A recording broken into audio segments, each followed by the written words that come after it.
Assalamualaikum warahmatullahi wabarakatuh. Saya Samsul Bahri dengan NIM 111201041, mahasiswa program studi manajemen Universitas Dian Nusantara. Saya akan mempresentasikan proposal penelitian saya yang berjudul Analisis Pengaruh Jam Kerja dan Kompensasi dan Kepemimpinan terhadap Kinerja Kerja Karyawan. Studi kasus pada karyawan generasi Z di Jakarta Barat. Daftar isinya: Bab 1 pendahuluan ada latar belakang, perumusan masalah, tujuan penelitian. Bab 2 kajian pustaka ada definisi, faktor yang mempengaruhi, dimensi dan indikator.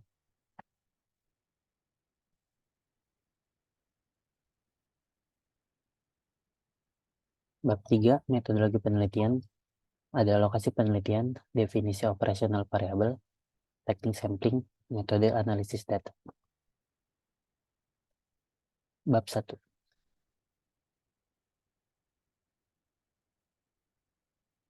Pada zaman yang berkembang pesat saat ini, serta persaingan pasar terbuka yang menjadikan persaingan industri saat ini menjadi semakin kompetitif. Fakta ini menuntut keunggulan kompetitif yang diukur salah satunya melalui kinerja organisasi. Kinerja organisasi dalam kuantifikasinya dideterminasi kinerja karyawan yang produktif, inovatif, dan mampu bekerja sama dalam sinergi visi dan misi perusahaan. Faktor ini menjadi tantangan strategik bagi para pemangku kepentingan, khususnya dalam perencanaan, pengorganisasian, pengontrolan, dan evaluasi manajemen organisasi sumber daya manusia. Yang latar belakangi penelitian ini adalah sumber daya manusia merupakan komponen utama dalam sebuah organisasi. Artinya, sumber daya manusia mempunyai peran penting dalam setiap pelaksanaan kegiatan dan aktivitas yang dilakukan oleh suatu organisasi. Untuk menjadikan sumber daya manusia yang unggul dan lebih baik lagi, diperlukan pengembangan sumber daya manusia dengan tujuan berupa peningkatan kinerja, produktivitas, stabilitas, dan fleksibilitas untuk menyesuaikan diri dengan keadaan lingkungan yang berubah-ubah. Pengembangan sumber daya manusia merupakan proses persiapan individu yang memikul tanggung jawab yang berbeda atau lebih besar dalam sebuah organisasi. Biasanya berkaitan dengan peningkatan kemampuan atau skill agar lebih menguasai dan profesional sehingga dapat melakukan pekerjaan dengan lebih baik. Rumusan masalah. Berdasarkan uraian latar belakang masalah di atas, maka dapat dirumuskan permasalahan sebagai berikut. 1. Apakah jam kerja berpengaruh terhadap kinerja kerja karyawan pada generasi Z? Yang kedua, apakah kompensasi berpengaruh terhadap kinerja kerja karyawan pada generasi Z? Yang ketiga, apakah kepemimpinan berpengaruh terhadap kinerja kerja karyawan pada generasi Z? Dan yang keempat, apakah jam kerja, kompensasi, dan kepemimpinan berpengaruh secara simultan terhadap kinerja kerja karyawan pada generasi Z? Tujuan penelitian. Tujuan dari penelitian ini adalah 1. Untuk mengetahui dan menganalisis pengaruh jam kerja terhadap kinerja kerja karyawan pada generasi Z. Yang kedua, untuk mengetahui dan menganalisis pengaruh kompensasi terhadap kinerja kerja karyawan pada generasi Z. Yang ketiga, untuk mengetahui dan menganalisis pengaruh kepemimpinan terhadap kinerja kerja karyawan pada generasi Z. Dan yang keempat, untuk mengetahui dan menganalisis jam kerja, kompensasi, dan kepemimpinan berpengaruh secara simultan terhadap kinerja kerja karyawan generasi Z. Bab 2, kajian pustaka. Ada kinerja kerja karyawan, jam kerja, kompensasi, kepemimpinan. Penelitian terdahulu. Yang pertama ada Gilang Pratama dengan judul Analisis Motivasi Kerja, Kepemimpinan Transformasional, dan Budaya Organisasi terhadap Kinerja Kerja Karyawan di Mediasi Kepuasan Kerja pada Angkatan Kerja Generasi Z. Yang kedua ada Siti Nuraisa dengan judul Pengaruh Kepemimpinan terhadap Kinerja Kerja Karyawan. Pengembangan hipotesis. Yang pertama, A. Pengaruh jam kerja terhadap kinerja kerja karyawan. Yang kedua, pengaruh kompensasi terhadap kinerja kerja karyawan. Ketiga, pengaruh kepemimpinan terhadap kinerja kerja karyawan. Yang keempat, pengaruh jam kerja, kompensasi, dan kepemimpinan terhadap kinerja kerja karyawan. Berikut kerangka konseptualnya.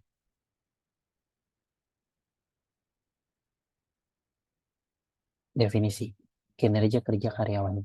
Dari beberapa pendapat dapat disimpulkan bahwa kinerja kerja karyawan adalah hasil kerja yang dicapai seseorang, individu, atau karyawan yang kualitas dan kuantitasnya diukur berdasarkan tugas dan tanggung jawab besertakan kemampuan kerjanya.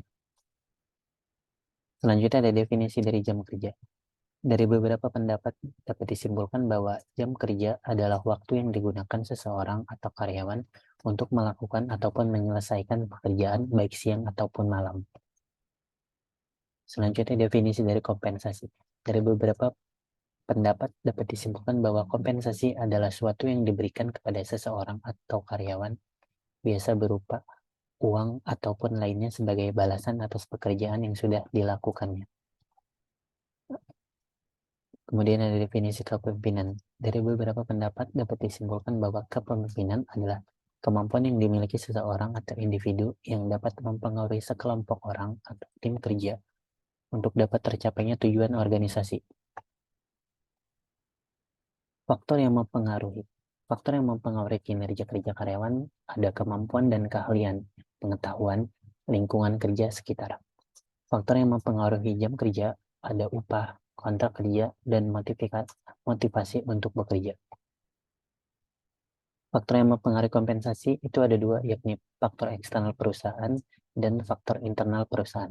Kemudian faktor yang mempengaruhi kepemimpinan ada karakteristik pribadi pemimpin, kecakapan dan pengalaman, dan juga situasi dan kondisi.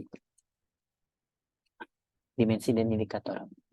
Yang pertama, kinerja kerja karyawan meliputi kualitas kerja, kuantitas kerja, kerjasama, dan tanggung jawab.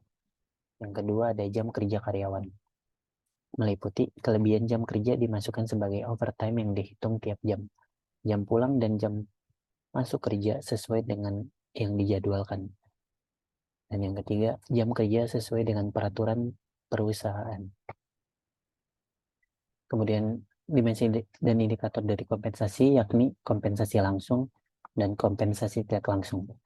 Kemudian ada kepemimpinan meliputi pemikir sistem, agen perubahan, kreator, dan pelayanan dan pengurus. Bab 3, metodologi penelitian. Lokasi penelitian yang diambil untuk penelitian ini dilaksanakan pada karyawan generasi Z, tepatnya di daerah Jakarta Barat, DKI Jakarta. Kemudian ada definisi operasional variabel. Seperti pada tabel berikut, jam kerja dimensinya ada overtime, tidak mengikuti aturan, indikatornya yaitu lembur kerjaan melebihi jam kerja normal. Skalanya ada di ordinal, kemudian kompensasi tidak langsung, kompensasi langsung, indikatornya ada gaji, upah, tunjangan insentif, pensiun penuh, pensiun dini, pesangon. Skalanya ada di ordinal. Kemudian ada variabel kepemimpinan, dimensinya yaitu pemikir sistem, agen perubahan, kreator, pelayanan, dan pengurus, koordinasi poliklinik, instruktur, dan pelatihan visioner. Indikatornya mampu melihat permasalahan secara menyeluruh, mengambil inisiatif untuk melakukan perbaikan, selalu mencoba hal baru, melayani dan berempati, mampu berkoordinasi banyak hal. Skalanya ordinal. Memberikan bimbingan dan saran pada bawahan, mampu merumuskan visi misi bersama.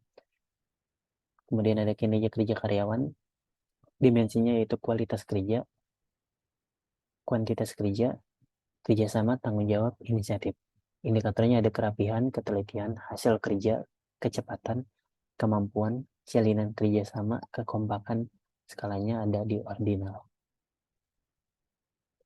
Indikator yang lainnya juga ada hasil kerjasama, mengambil keputusan, berpikir positif, mewujudkan kreativitas, pencapaian prestasi. Teknik sampling. Menurut Sugiono tahun 2018, teknik sampling adalah cara atau teknik pengambilan sampel.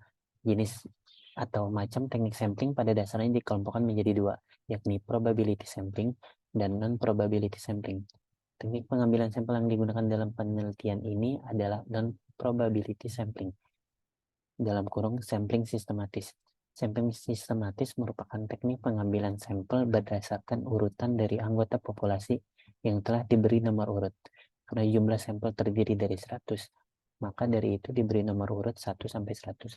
Lalu pengambilan sampel kemudian dapat dilakukan menggunakan nomor ganjil saja, genap saja, atau kelipatan dari bilangan tertentu. Metode analisis data yang digunakan pada penelitian ini ada 4, yakni analisis deskriptif, uji validitas dan reliabilitas, uji normalitas, uji F, dan uji T.